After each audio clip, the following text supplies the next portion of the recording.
Okay, who wants to talk about women's research? Yay, everybody does. All right. So Findmypast this last year launched a new campaign called Herstory. And this is very, very important to us. And I'm going to tell you a little bit of the details as we go through our talk together. But we're going to invite you to think about the women in your family tree. How many of you can name all of your 4 great-grandmothers and their maiden names?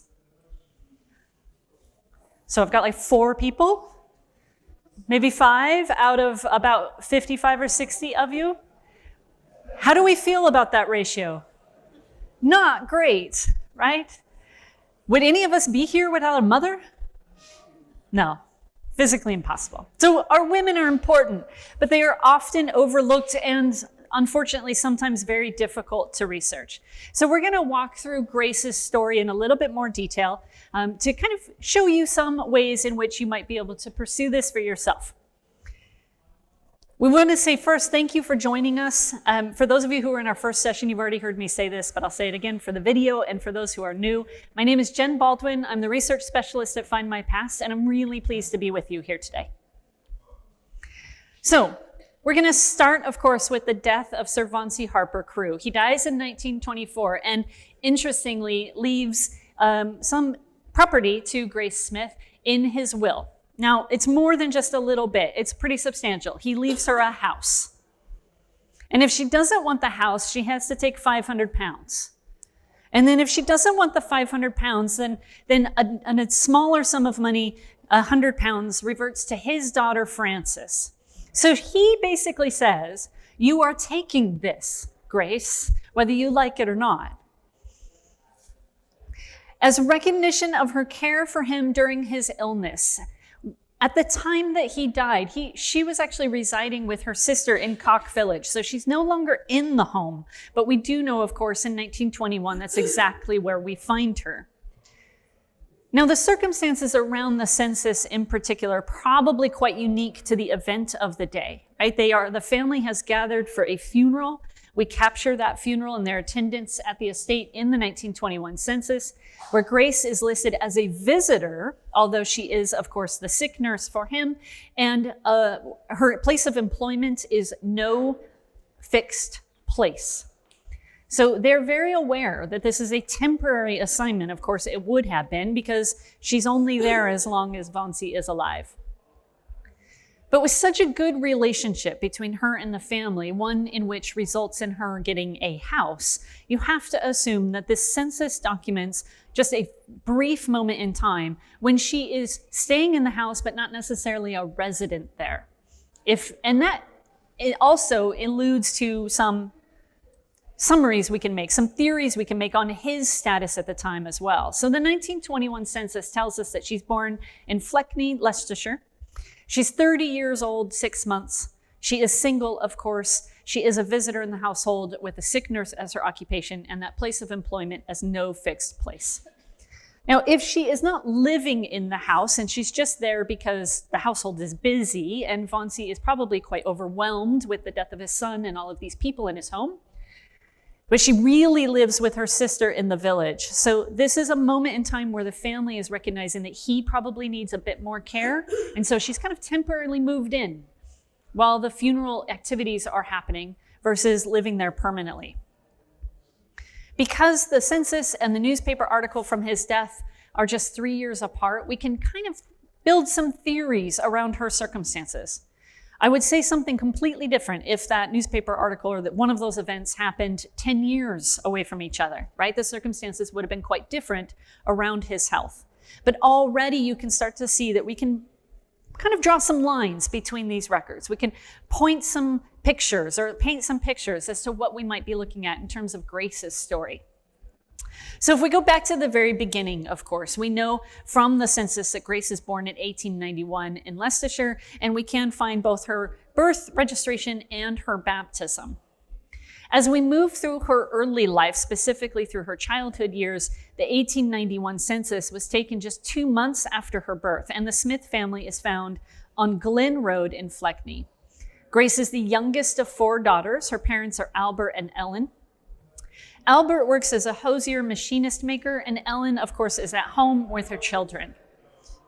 Her sisters, Mary, Edith, and Fanny, become crucial to understanding Grace's story, because if we can find the family together in a census record, then we can identify them pretty significantly, right? How common is the surname Smith? Everybody was supposed to laugh or, be exasperated. My maiden name is Brown, so second most common name in the English language. Of course, Smith is the first. So how do you find a woman simply named Grace Smith or Edith Smith? Well, you look at the household as a whole. You look at all of the people in the home. If you find a Mary, a Edith, and a Fanny together, it's much easier to identify them as sisters than if you just find a Mary. So we're looking at the entire picture, the entire household of women, not just Grace as an individual person. Moving forward, 10 years later in 1901, the family is living at Broadhill, Kegworth in Leicestershire. Albert is again listed as a mechanic working on machinery. Ellen's details are a little bit more detailed and easier to interpret on this particular census. And of the 4 daughters who all remain together, Grace is the only one listed without any kind of occupation.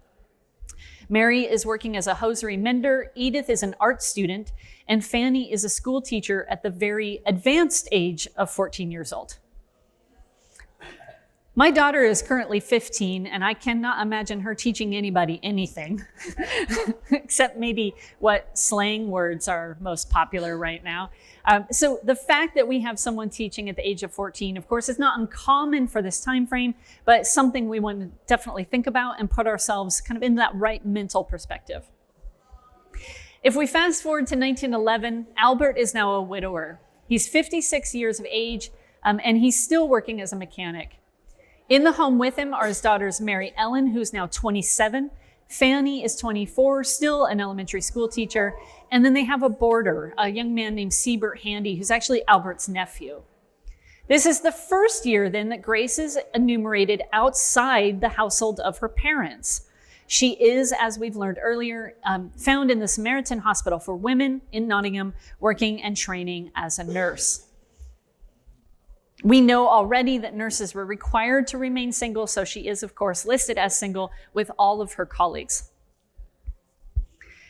Now, the hospital itself was founded in 1885, and it later merged with Castle Gate Hospital for Women. They had medical responsibilities as members of the nursing staff, but they also worked in the laundries and the kitchens of the facilities. Their rules were very strict. They were expected to live in hospital-provided housing. They had very early curfews. They were very limited on their social activities and very little time for social life anyway. They certainly were not allowed to marry. We've talked about that, but it was even hard for them to get out into the community, to get to a shop or perhaps to a cinema. These rules did not really relax across the country until the 1940s, and some of these laws were still on the books as late as the 1960s. Of course, hospitals and care facilities at this time are increasing across the country, of course, in a post-World War I environment. So private nurses like Grace were commonplace for the wealthy and middle class. It was still an established practice, but it was reducing as those hospitals and care facilities increased.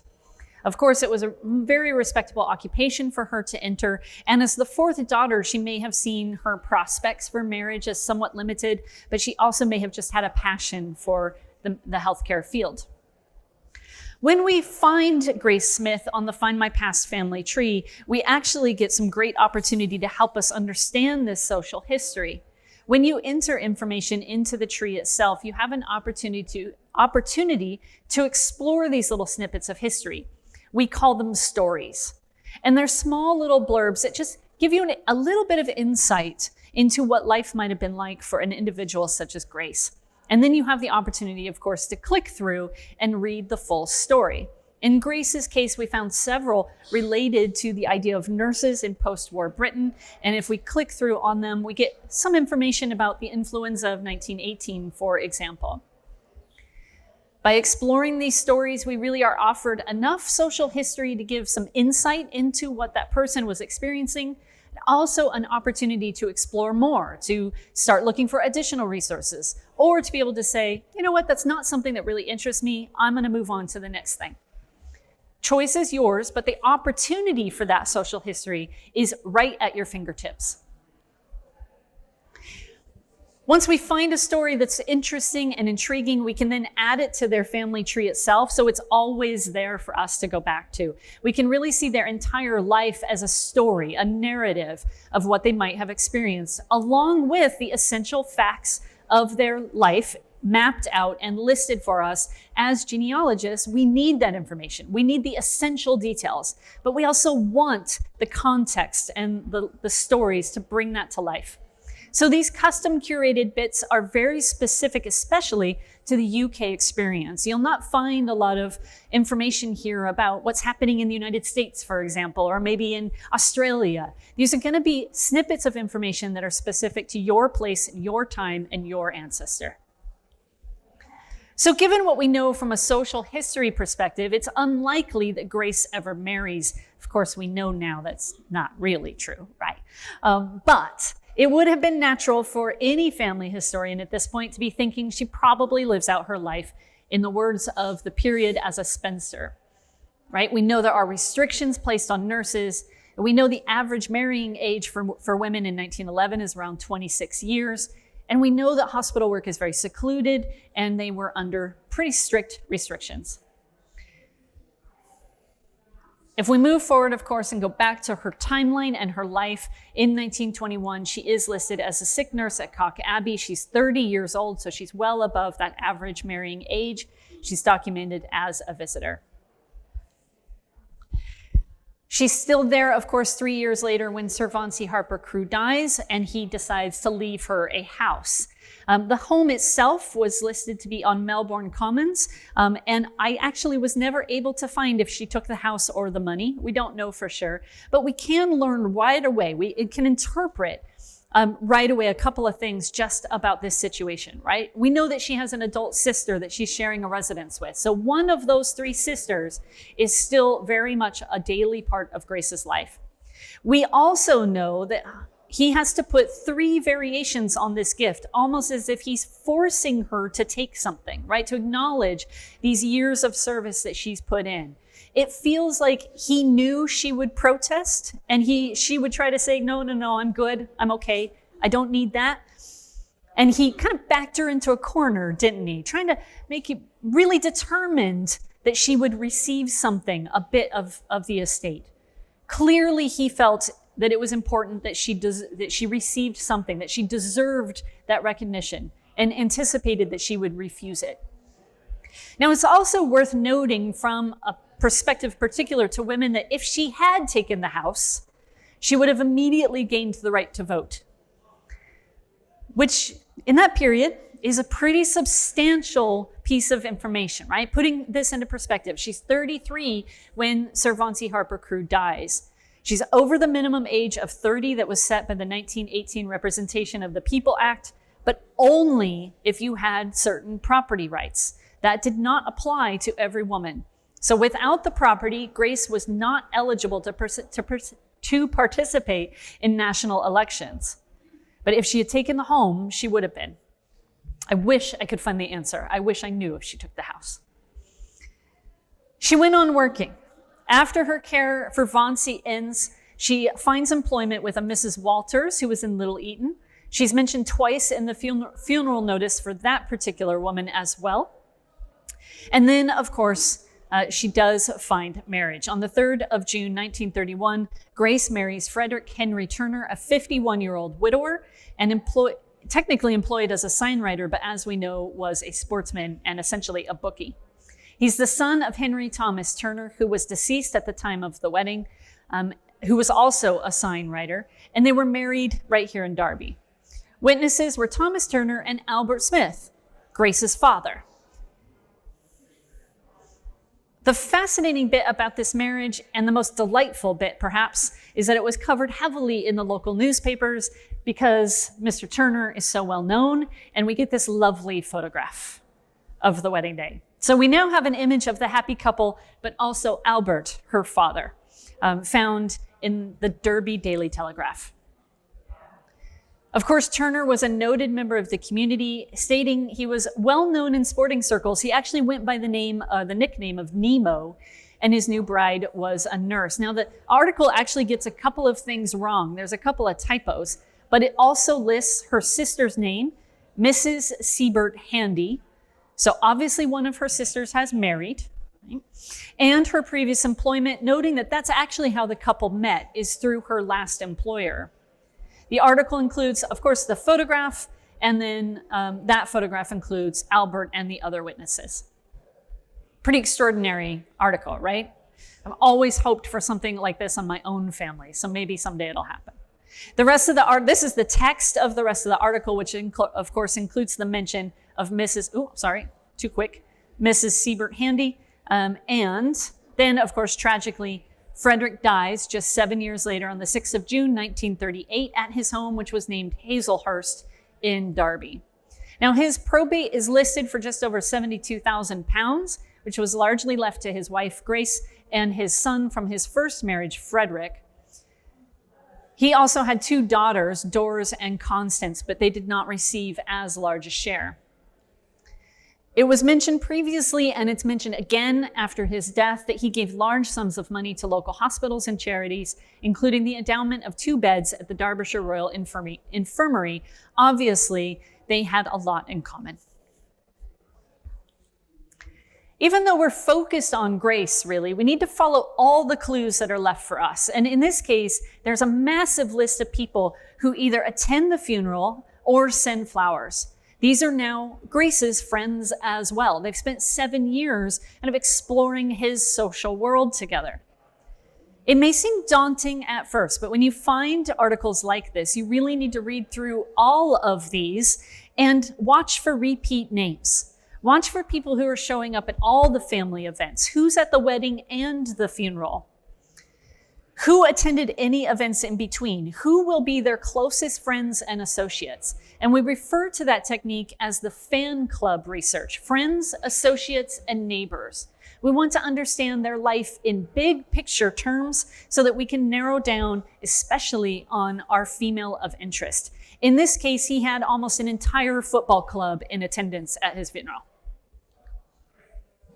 And then, of course, his will and his bequests were front page news as well. In September of 1938, with that £72,000 in his estate, he leaves funds for his wife, his 3 children, his siblings, his sisters-in-law, and money as well to 4 different hospitals. So he really takes care of everybody. And then, of course, a few months later, Grace and her stepson are found in the papers again, transitioning his businesses into their business. In short, Grace starts to take control of her own finances, going back to her earlier years of managing her career, managing her own life, kind of making a full circle, if you will, in terms of how she is managing her entire life. We also need to make sure that we're looking for Grace and all of her variations of her name, right? So she is Mrs. Grace Turner, but she's also known as Nurse Smith. We need to think about all of the different ways in which you can describe a female individual. So in this article, she is specifically listed as Mrs. Taylor. There's only one Mrs. Taylor in the general area at this time doing things for hospital charities. So we make the theory that this is in fact Grace. In the 1939 Register, which was one of the last national records of her life, she is still living at Hazelhurst as a widow. She has 1 domestic servant in the household with her, and she is listed as a retired state registered nurse. We know from electoral rolls moving forward through her life that she remains in the area until she dies.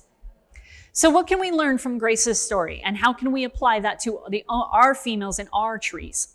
Historical trends help to guide us, and so we should never really make those assumptions, right? We could have easily started this story by saying she never marries, but of course she proves us wrong. We can find evidence of women's lives being a little trickier than men, right? It's maybe a little bit harder, but newspapers are one of those sources that really come to our rescue. And again, looking for all variations of a female's name, such as Grace Taylor versus Mrs. Taylor, can be particularly helpful. Now, I mentioned at the beginning that Findmypast had started a new campaign called Herstory. I want to tell you just a little bit about why we did that. We examined the family trees on the Findmypast website and found 39 million fewer women than men. Let that sink in for just a second. 39 million fewer women than men. That is an incredible number. When you build a tree on an online website like Findmypast, you have the opportunity of putting in someone saying, I don't know their name. It's an unknown person. Well, 70% of those unknown people are women. And we have a responsibility to fill that gap. And all of us can play a part in making sure that those women are remembered and recorded for history. When we're thinking specifically about women, we want to research them via their men, right? Their fathers, their brothers, their husbands, their sons. Considering, of course, which name they would have used and when, and who else would have been alongside them. Findmypast has a tool called Marriage Finder that makes it much easier to navigate civil marriage records, identifying women through their marriages with their maiden name. We invite you to take a look at Marriage Finder to let that work for you. We need to think about every aspect of your life. And of course, newspapers are a key opportunity for that information. Organizations like the Women's Institute, which are incredibly popular all the way through their history, right? From the day they started up to modern day. We need to be thinking about where our women were and how they spent their time and what they did. And that's where their records are. Are the Women's Institute records online, easy to access? Unfortunately not. So we need to be going into archives and libraries to explore the details that are not available to us yet on the internet. Maybe someday they will be. In short, if it mattered to her, then it should matter to you as a researcher of that person, as a descendant of that woman. You need to be putting yourself into her mindset and thinking about what was happening in her world, what was impacting her every day, so that you can understand where she was. You can also bring her story with you wherever you go. And I would invite you to do this and think about this, because once you start to research from a social history perspective, you really start to see the clues all over the place, right? Memorials listed into a wall or a plaque or a sign on a church or parish wall. If you download the Findmypast app and bring it with you, you have those basic details of her life in your pocket at all times. And that allows you the easy access to be able to say, oh, I think that might have something to do with that particular woman I was researching. Let me just look it up really quick. You grab a picture or you preserve that piece that you're looking at out in the world. Right, so a couple just quick review moments. Of course, women can be difficult to find. We know that in historical records, but not impossible. We want to look for her using all variations of her name, both legally and socially, before and after marriage. We need to understand what her life was like, what her experience would have been, to get to know the activities and organizations that she was involved in. And of course, utilizing the Findmypast tree and timeline to visualize those movements, to find the stories and hints and suggestions from our newspaper collection.